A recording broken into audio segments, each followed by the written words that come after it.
Hey guys, welcome to the Touchdown Table. I'm Ryan, that's Tyler, that's Jordan.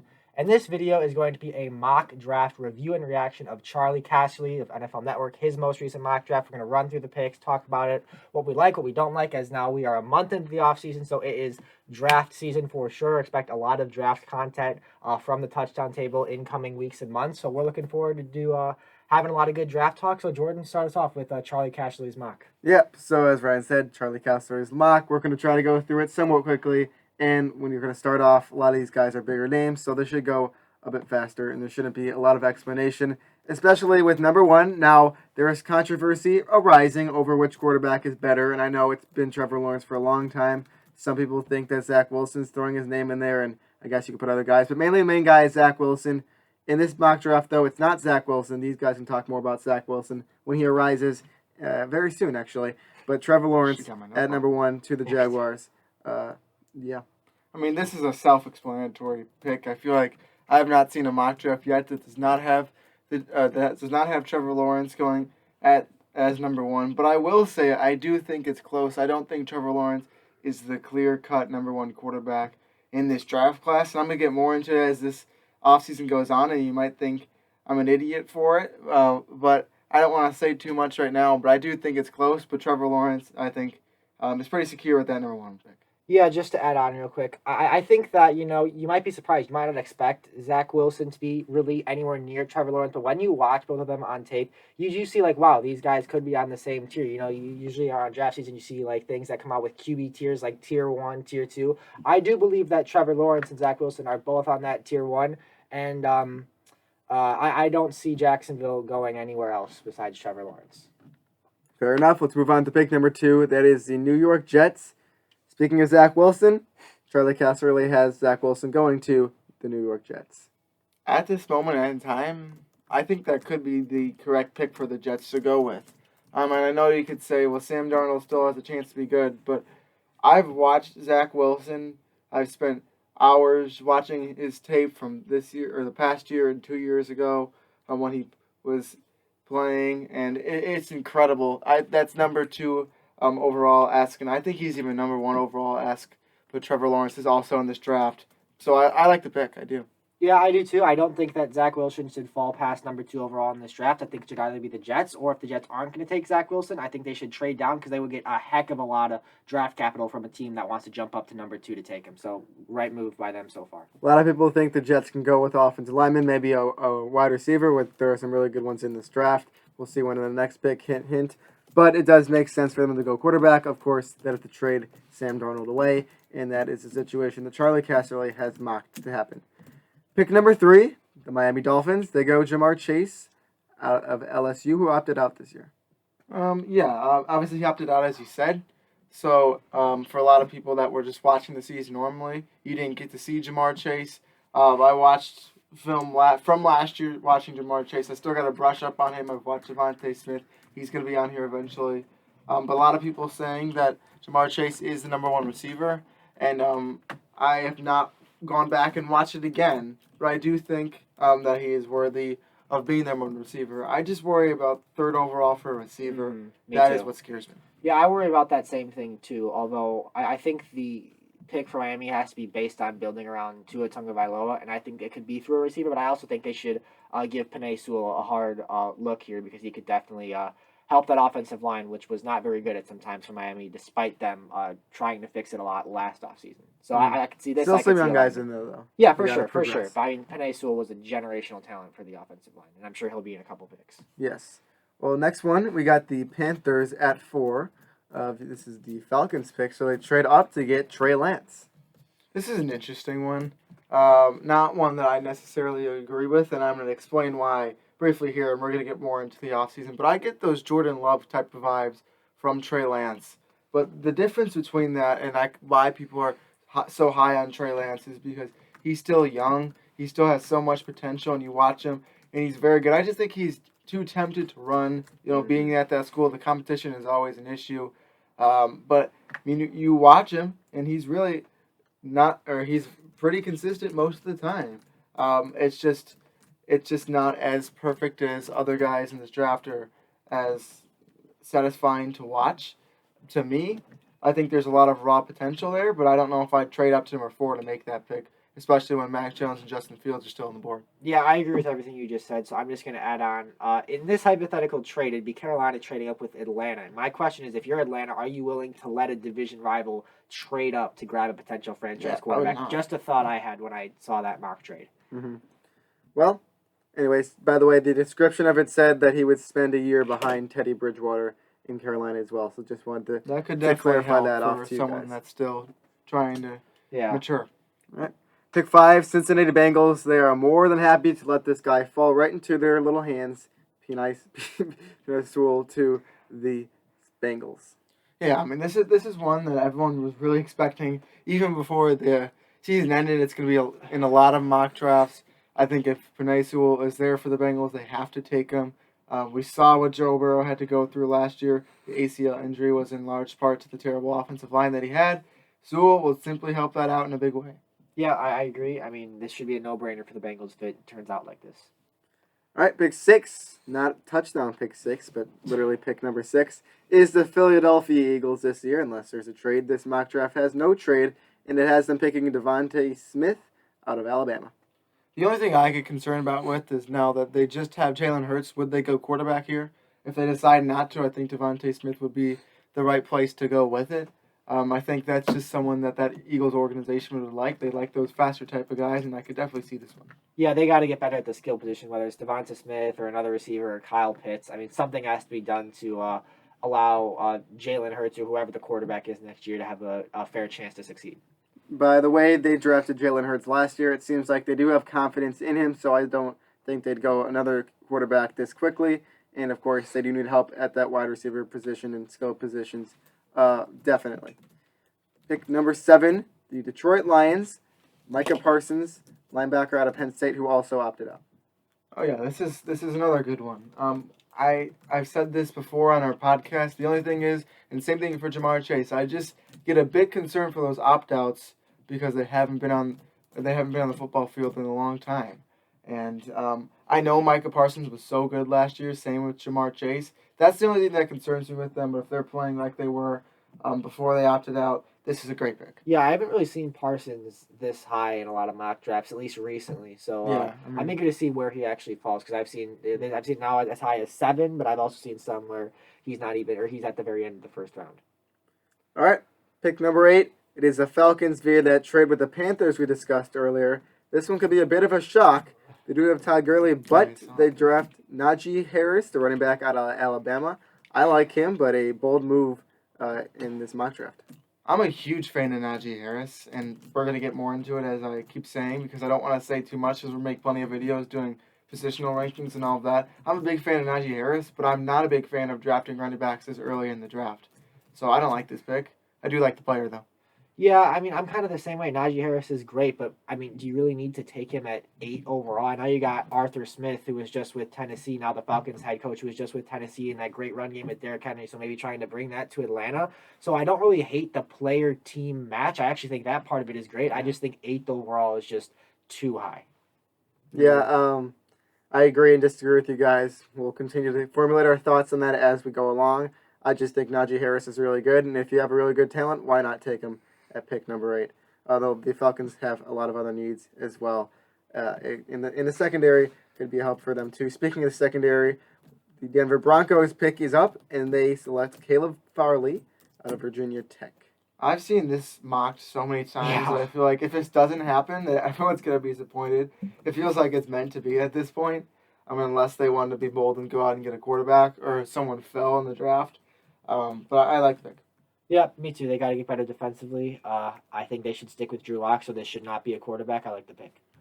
Pick 10, Dallas Cowboys. We got another cornerback going off the board. A lot of guys have this guy over Farley, but in Casserly's mock draft, he falls one pick behind Caleb Farley, and that's Patrick Surtain, the second to the Cowboys.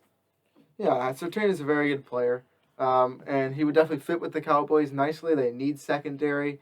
You watch him, and he's consistently playing right next to that receiver. Occasionally, I did notice that the deep balls could be a problem for him. He could get deep occasionally. He needs to play press. I think he's a really good press cornerback. Yeah, but when he plays zone, it's not as good. Yeah, but there's so much to like from him. I do like this one. So yeah. Yeah, I mean, you said the Cowboys need secondary. I just think they flat out need defense because that offense, when point. you get a healthy Dak Prescott presumably back, they're going to be set. They're great, but that defense really needs to get better. So I honestly think the best defensive player available could very well end up being the pick for Dallas here. All right. Staying in the NFC East, we got the Giants pick up at pick 11. They go Jalen Waddle, the wide receiver out of Alabama. The only thing with Jalen Waddle is I just get Henry Ruggs vibes, and I know Henry Ruggs is still early on in his career, but it's just speed isn't everything. But you watch Jalen Waddle, and clearly there is so much talent there. The injury is also an issue to worry about. Is he going to be all right? I think that's going to be all right.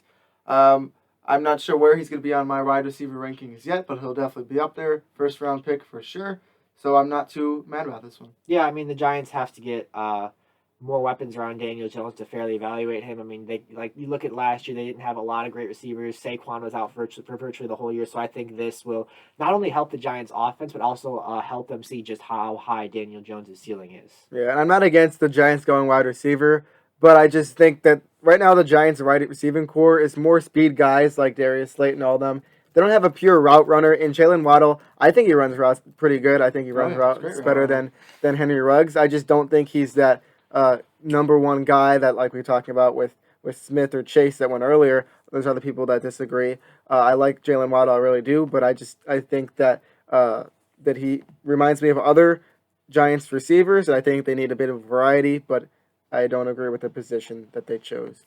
Pick number 12, San Francisco 49ers. Ryan's going to like this one. He's high on this guy. It's Kwity Paye out of Michigan, the edge rusher. I haven't watched him yet, so I'm not going to lie to you and say stuff, but I know Ryan loves him, so take it away. Yeah, I mean, I do. I think he's definitely the number one edge rusher in this class. I think there is a absolute evidence of top 10 talent when you look at him, and maybe even top 5. I mean, I could see him potentially going that high. He just blew me away when I was watching film on him. He was, the first guy that I really, really liked in my film watching process. I could go on a, 2-minute rant, but that's for a later video when we do our edge rusher rankings or something. Later video / earlier podcasts. Oh, yes, that too, of course. But yes, and I mean, obviously, really like Kwity Paye. Just love the way he plays the game. He's aggressive. He's physical. He's a great tackler, and just so many more things I could say. But I'll get more in depth at a later time. But yeah, absolutely love the pick. This would be a steal, even though it's number 12.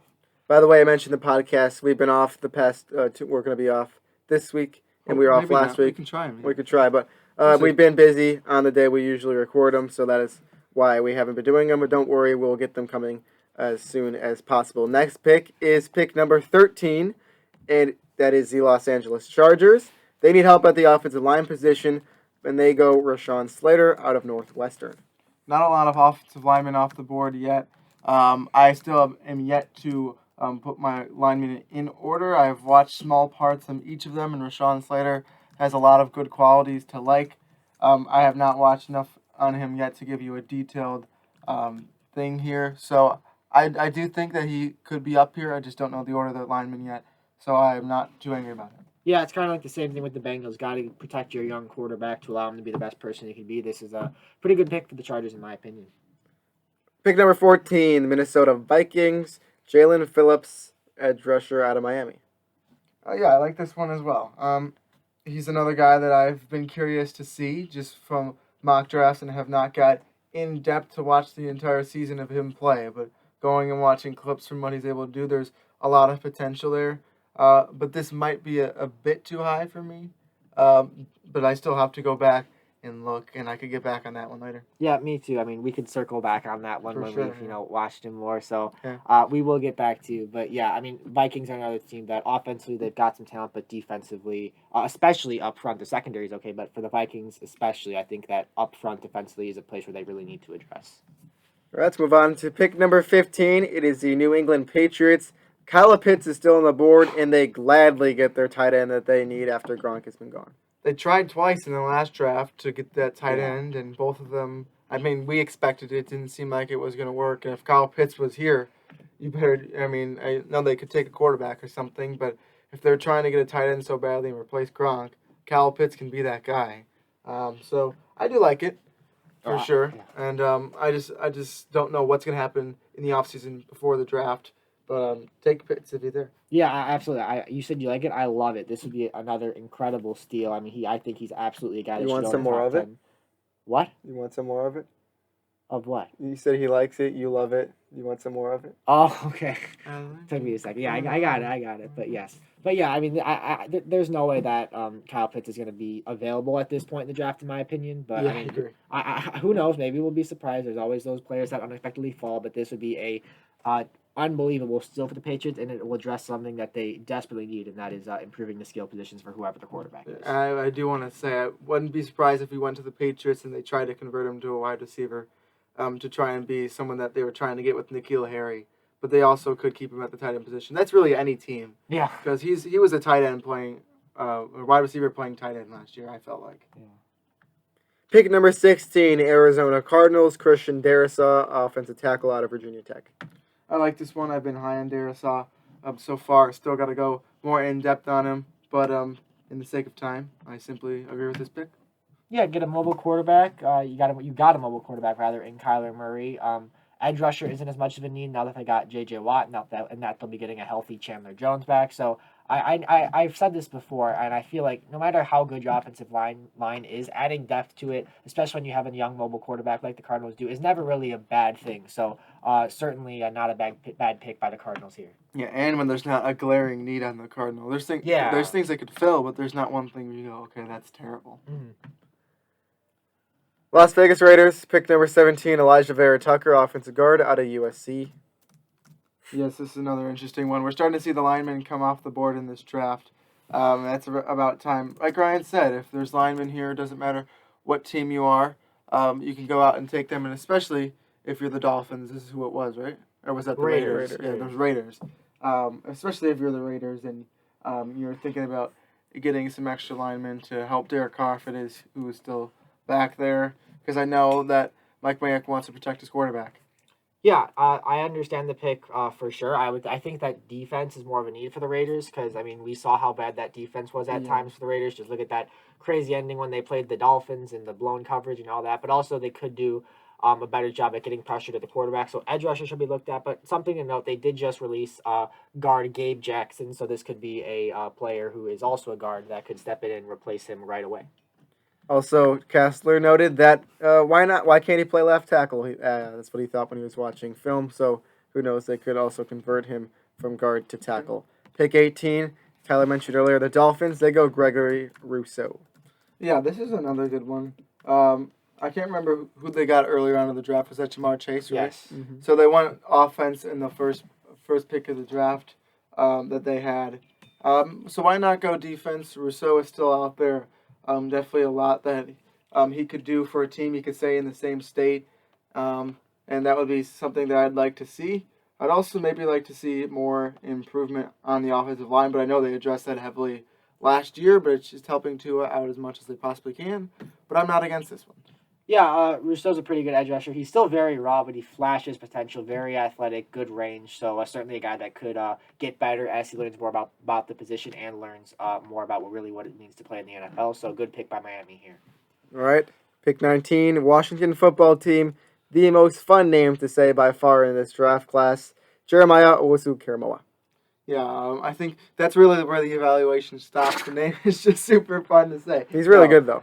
No, he has shown a lot. Another guy, like Ryan said about Rousseau, that he really flashes out when you watch him. Even when you're just watching him live, watching a game, you can see the talent that is there, and I think this would be a good pick to take. Yeah, I mean, nothing really to add. I agree.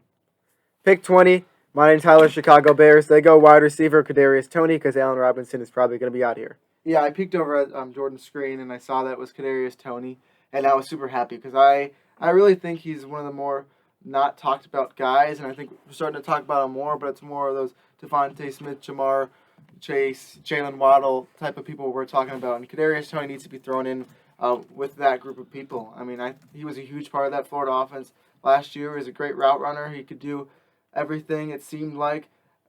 I watched him, and it was another one where I just went, wow, another play. You skip, and then the next play he's doing something again. It was really fun to watch him, and it would be awesome to see him come to the Bears if Robinson left. Yeah, I mean, if Allen Robinson is gone, I think this is a great pick. But if Robinson unexpectedly stays, then I think they should maybe look at offensive line instead. But either way, not a bad pick by any means. Pick 21, Indianapolis Colts. Not a guy you've heard much of, at least I haven't. Tevin Jenkins, Oklahoma State offensive tackle. Yeah, he's someone that I know the name of and I've seen play just because you see him in the first round mocks, you get curious to watch him. So I don't have enough information to say on whether I would agree with this one or not. Like I said, I'm not going to lie to you and say stuff I don't know. So that's all I have on that one. Yeah, I mean, they got Carson Wentz down in Indianapolis, so just continue to build on that already stacked offensive line. Again, adding depth to your offensive line, getting another young guy in there, never really a bad thing.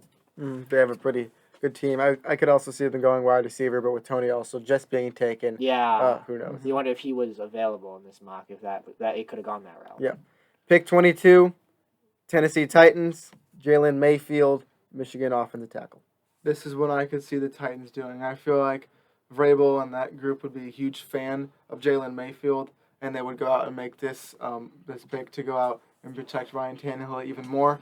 I like this one, not against it in any way. I just think the only thing when I go is there's already a lot of offensive line taken, and maybe they're reaching to try and get a position.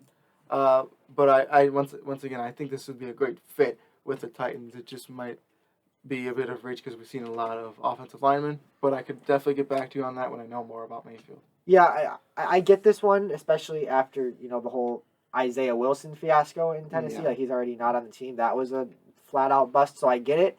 But with how horrible that pass rush was last year for the Titans, I think there should be an edge rusher. I think they're going to address that pass rush in the free. And if they do, of course, that changes my thinking. Yes. But as of right now, Yeah.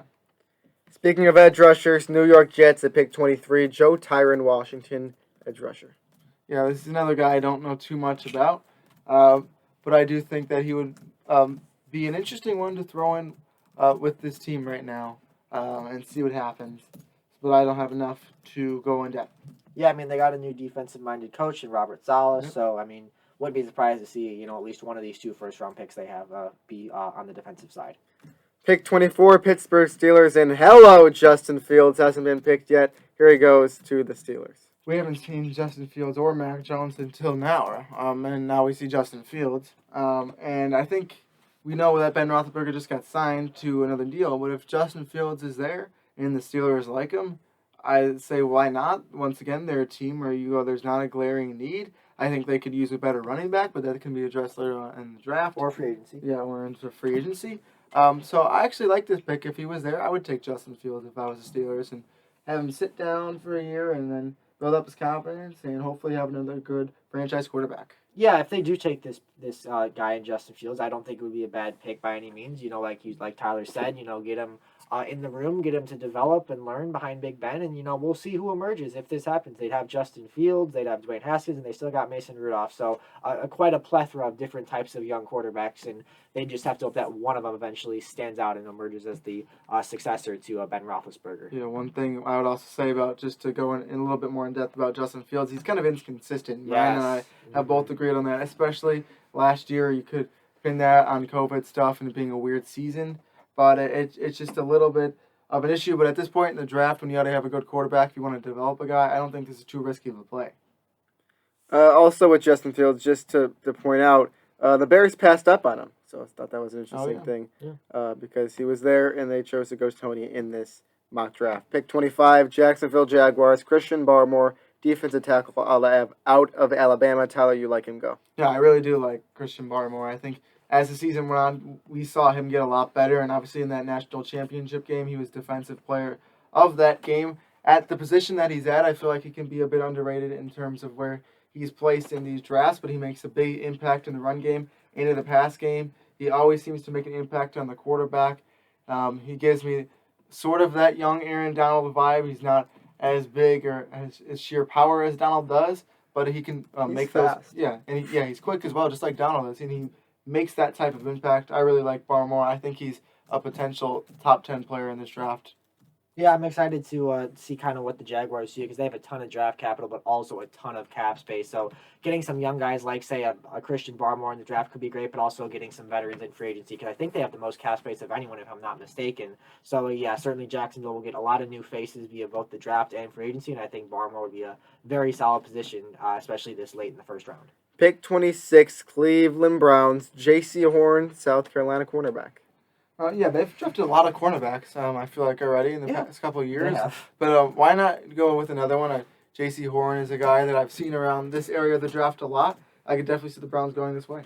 Yeah, I mean, Browns are another team. I don't think they're far from becoming a true contender. I mean, we saw them take a huge step forward last year. The offense is pretty good. That offensive line is great, so address the defense, and really can't go wrong there. Pair him with Denzel Ward back there. That's a pretty good tandem. Pick 27, Baltimore Ravens, Trevin Moehrig out of TCU. He's a safety. Yeah, another one. That's 2 TCU people in a row in this mock draft, which would be kind of cool to see. But another guy where Wait. No. Oh, who was it last time? J.C. Horn. Oh, I'm Yeah. sorry. I was thinking about someone else. J.C. Horn out of South Carolina. I apologize for that one. I thought I was, is he down there? I don't know. Whatever. That's not the point. But another one where I've seen at this point of the draft a lot. Could definitely see this happening. I apologize to J.C. Horn. Yeah, I mean, I think with the Ravens taking a safety makes sense, especially with the way that the Earl Thomas situation unfolded in the early part of last season. So get a new guy back there to step in the secondary that's already pretty good with guys like Marcus Peters or Marlon Humphrey and Deshaun Elliott back there. Pick number 28, New Orleans Saints, Jason Away. Other one I'm not too familiar with. I've seen them in mock drafts around this point. So I will definitely get back to on you guys on that one and you guys as well. How about this one? Yeah, I mean, with Owe, I think there's a lot to like. I think he's fast. I think he's aggressive, but I also think he's extremely raw. He needs to get stronger. He needs to learn how to flat out just beat a guy with the bull rush and not always have to rely on those finesse moves or just blowing by a guy. But he's fast in open space. There's a lot to like. I do see him more of as a maybe early second round, mid second round guy, but at this point we're late enough in the first round where I don't hate it, and I think that with proper development and coaching, he could eventually become a first round type player, just not right away at the start of his career. Does he remind you of like a Chase on kind of? Could be, yeah. I mean, in that way where he needs to get more stronger, but he also does have a lot of physical tools. He's very fast. So yeah, that actually could be a good comparison. All right, pick 29, Green Bay Packers. A lot of people want to go wide receiver, but they have other needs as well. This is not a bad position to target. Zaven Collins, linebacker out of Tulsa. Yeah, it's you look at the top positions for the Packers and linebacker is definitely one of them. I can see people being upset like, oh, come on, you didn't draft a wide receiver again, but there's always day 2. I feel like a lot of the best wide receivers in the draft come out of in day 2 or in the second round. I feel like obviously there's a lot of good ones in the first round as well. So they can definitely hit on something there, but linebacker is a position in need, and I would like this one. Yeah, I would like it, but I mean, there are still some good receivers. Maybe they take a look at Rashad Bateman here or someone else. So I don't know. I'm kind of on the fence with what I would do because, again, this is pre-free agency that we're evaluating this. So I feel like I'd have a more kind of committed opinion onto what I think they should do with this pick once we see if they add any receivers in free agency or not. Pick number 30, Buffalo Bills, Joseph Osai, Texas edge rusher. This is not another bad one. I do think that maybe they could address some other positions, but we did see the defensive line did struggle as compared to 2 years ago. That was a part of this Bills team. That was a bit worse. It got better as the year went on, but this would be an addition that could help the Bills out and get it back to where it was 2 years ago. Yeah, I like this pick. I watched Josiah. I think he's got a lot to offer. I think he's a first-round talent, so if Buffalo can get him here, I think that'd be good. Pick 31, runner-ups of the Super Bowl, Kansas City Chiefs, Greg Newsome, the second Northwestern cornerback. Not another one where I think this is a good fit for them. I know that they, once again, you look at it, and there's not really much holes, especially on this team. I think you look at the Chiefs more than any other team and say, where could they improve? And if you think it's probably that secondary or that defensive line, and that's a need they could fill here. Yeah, I mean, I think with the Chiefs, you got to give O-line a look, especially after seeing what happened in the Super Bowl. Yes, I know they were, That's just the tackles, I think. Yeah, just the tackles, but still, maybe take a look at, Jackson Carman or Alex Leatherwood here, maybe Landon Dickerson too. I don't know, but not a bad pick by any means, and they've already got some nice young players in that secondary, so adding Newsome to the mix would certainly be good for them. Pick 32, Super Bowl champions, Tampa Bay Buccaneers select Patrick Jones, the second edge rusher out of Pitt. This would be a good one as well. I do think that they're going to sign back some edge rushers in their free agency, and they're still going to have a really good defensive line. So I don't know if positionally this would be the best place to go, but you look at the receivers, the running backs, the quarterback, and their secondary has improved and is a lot younger. So it's another one of where you go, and it could just be best player available. And if they thought he was the best player, I'd go for it. Yeah, I mean, I kind of feel the same way because you look at the Bucks. Will they be able to retain all these people if, say, Shaq Barrett leaves and goes somewhere else and gets more money? This could be a great pick to have a nice young player step in and fill the gap that he left right away. All right, so that's it. Our first official draft video. There's gonna be a lot more on this channel. So if you loved NFL draft content, stick around for this channel because there's going to be a lot of it. And it's only going to get more insightful as we watch more and more players. So thanks for watching this video. Make sure to like this video, subscribe to this channel, hit the notification bell, go down to the comments and comment down below what you thought about what we said and about this mock draft. We'd love to have some conversation about some players down below. So go down and comment. And with that, we'll see you guys later. See ya.